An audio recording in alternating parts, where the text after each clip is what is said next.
Everybody, this is the last week before the midterm, and we are moving away from the medieval period into the Renaissance after the midterm. But before we do that, we want to pause and look at one of Chaucer's Canterbury Tales. You took a look at the introduction or the prologue, where Chaucer, as through his narrator, introduces us to each one of the characters. And now we're going to look at the Miller's Tale. And the Miller's Tale is a nice setup for us to start thinking about Renaissance love poetry, which we'll do in the coming weeks after the midterm. So, the idea behind the Miller's Tale is the knight, the character of the knight, tells the first tale of the Canterbury Tales, and it's this lovely courtly love and knights and ladies and things like that, and has all of the trappings of what we would call this a traditional love story during this time.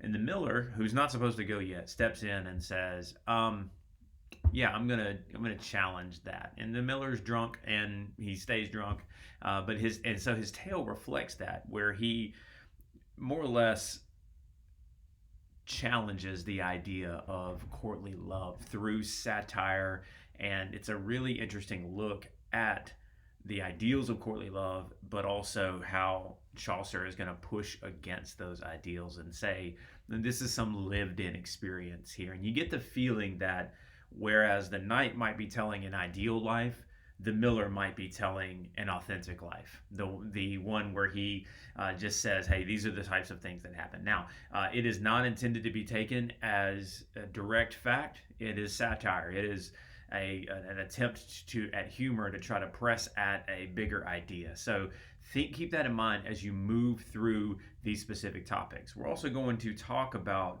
we've been talking about since the beginning of the semester what a hero is, what honor is, and those sorts of things. Well, that certainly plays out when you think about love and who's having relationships with whom. And we have a marriage that's falling apart. We have another person who's trying to insert himself into the marriage, and then a third person who's also trying to insert himself into this relationship. And it all ends in this sort of messy situation. So I hope you'll have fun with it. It is, as one of my friends in graduate school called, a very long joke. And I hope you'll get the joke there at the end.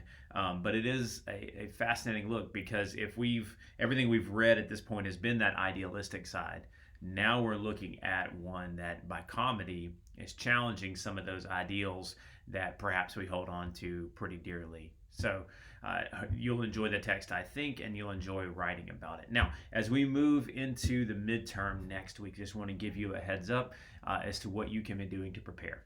The main thing you can do is read the texts, make sure you know them, fairly decently. Read through the reading notes, just because that all of our discussion board prompts, all of our topics come out of those notes, and so will the midterm questions. We're not dealing with brand new categories, brand new topics.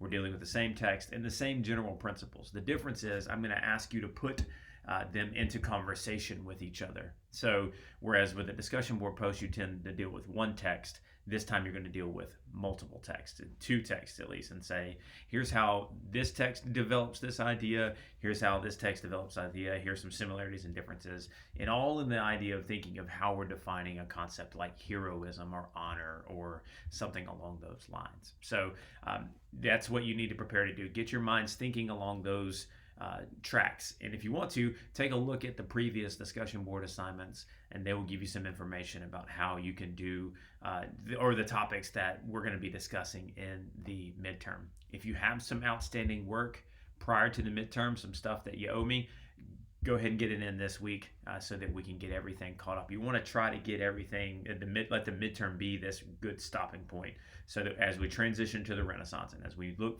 forward, we can leave this part of this semester behind, so to speak, and we'll come back to it to some degree if you want to review stuff later.